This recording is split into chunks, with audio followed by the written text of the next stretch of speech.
You know, as I sit here and I keep thinking about how many times that my day is interrupted by a question or something from somebody that's always wanting this information. And I guess I'm going to start out with um, the things that motivate me. We're all either motivated by one or two things. We're motivated by inspiration or we're motivated by desperation. And when I talk about this business, I want to make very clear. When I started out, I was motivated by desperation. Uh, as so many of you that I've told in these videos, I started out with very limited funds. Now, I just share some numbers with you, okay? And I had just got through repping a roofing job, a roofing contractor. You didn't have to have any license in Alabama when we were doing those things. And so I had just contracted a roofing job. Now I had $7,000 total of $7,000. No home. I mean, we're sharing. At that particular time, I was sharing a house with a divorced man, and I had about a $550 a month overhead with him. So like I said, I had that $550 a month. That was my only expense. I drove a cheap ass car that I'd paid $1,400 for.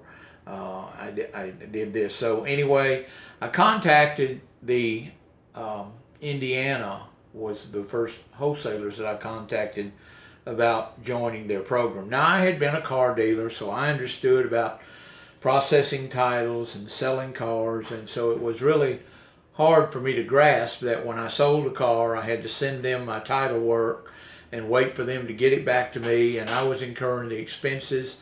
Plus, I was trying to sell a car without having the title in my hand. There wasn't a lot of people going to buy into that. Most of them are going to want the car, and they're going to want the paperwork to the car. So my program became, okay, well, what's wrong with the Indiana program? Why do I not join the Indiana program? And that was the main reason. I had to process my titles. It took too long. They were charging me, I think at the time it was about $600. That didn't include a plate. Then about $200. I think it was $100 to buy a car and maybe $200 to sell the car. And that wasn't a big issue for me. But my main issue was the fact that I had to wait for the dealer that they had assigned me to do his processing paperwork, which was done by fax by the most time, except for the genuine title. You had to wait for the mail and run the risk of the mail. So for me, there was just a lot of obstacles I didn't want to overcome when I sold my cars. So it happened on Craigslist. I saw a used car lot for lease. Now I've told this story, but it was for lease, and so I contacted up, and it happened to be a lady that owned the lot, and I asked her, okay, well, why are you leasing it? I've had some guys running it for me, and they just about broke me. They run me in the hole. And so she was desperate to get this lot. Actually, she had leased the lot, and it was under a $2,000 a month lease. And so she was taking that money out of her pocket to keep her credit up because she had rented the lot, and there was not one car sitting on it. And so I went down and I met with her, and she said, how many cars are you going to put on it? I said, I don't know. I don't have a lot of money, so it's going to have to start out small. And I explained to her, I said, I don't have to have a salary. I'm living, my expenses are covered, honestly, because of my retirement at the time. And so we talked about it. And then I told her my idea. I said, I've been looking at programs in Atlanta or Indiana and other places, and they're pretty good programs, but I personally think they have some things that I could capitalize off of that they have built into their programs. And so I started telling her I'm going to recruit other people to come in on the lot with me and, charge them a processing fee, charge them a monthly access to store their cars on the lot, charge them a commission when I sold the car, no commission if they sold the car.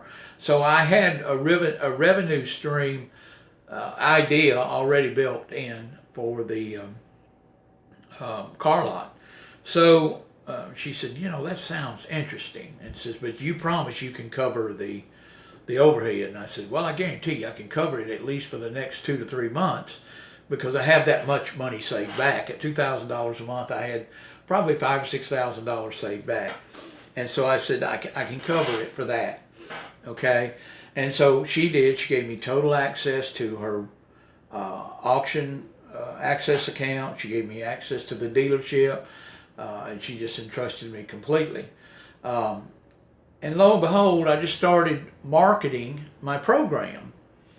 And, I'm still amazed at it because it was desperation that caused me to market it. Hell, I didn't want to start taking my revenue that I had accumulated, which wasn't much and only accumulated out of one roofing job. And I was risking that entire reserve on my idea. So anyway, within the first 30 days, I had about 10, I put an ad out there about share car lot expenses. In our back training, you get that information. The ads that I started with, some of the YouTubes that I started with, and some of the things that I grew the business. And lo and behold, the first month, I didn't have to take out of my reserve capital for the overhead the first month. 8 people, I think I recruited in the first month, charging $300 a month access fee. And so that $2,400 immediately covered the overhead, and anything I made off of my cars or any processing fees that I made was my money. So, that's how I built this business. And, that's how so many of you out there, those that have taken a chance with us, that started out being a broker and then wound up opening their own broker lots. Most of them wound up opening the lots because they wanted to create a broker program. Now I'm going to let you in on a little secret here. So many people want to do things the hard way. I'm amazed at people out there that just got to do it the hard way. Now on our broker program, guess what these guys have a right to do? They can sell our broker program. They can bring people into our broker program, and they get a commission, a piece of that access that we charge the brokers. They get a piece of the sign-up fees. They get a piece of the processing fees. We attribute part of that monthly income to the people that go in there that have helped us build our business. So, no, you don't have to have so many people complicated. Gosh, damn. I've got to have a dealer's license. This day, as I sit right here administering this whole program, I yet to have a principal dealer's license. Have I had them? Yes, I have. And I found absolutely no different because I had that principal dealer privilege than I do as a broker. Isn't that stupid? You think that the grass is always greener on the other side of the fence? And it never really is. It's always your drive and your ability to create and your trust in people and your willingness to share.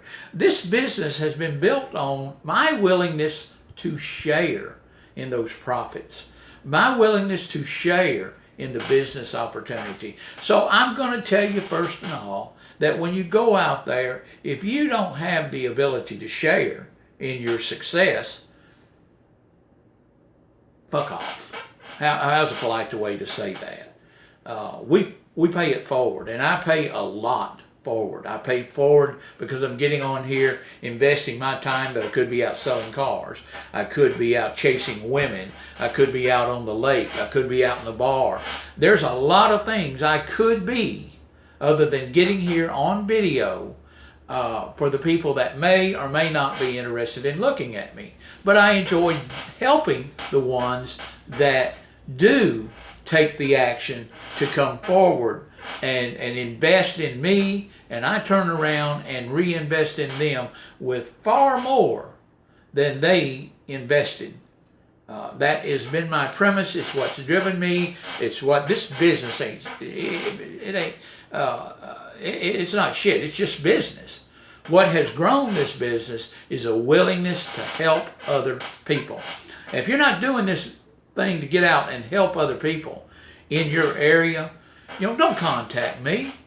Shit, I don't care if you contact me and tell me that you got $1 million opportunities for me. If it doesn't sense around, if it's not around helping someone else, stay the fuck away from me. I'm not a greedy person, and I don't want greedy people in my life. So when you come to me and you say, well, I think I can help you make a fortune, I've already made a fortune. And I'm not bragging. I don't live. Mostly I've made a fortune is because I've like I said, so many of you that I have lifestyle. So money doesn't impress me. I can get here and say that, if you want to join the program, fine. If you don't want to join the program, fine. But if you think you're going to run into somebody here that's going to sell you on $1 million ideas, you are far, far, far from being correct in that. Best of luck to you. Please subscribe, like, and share this information if you find it beneficial.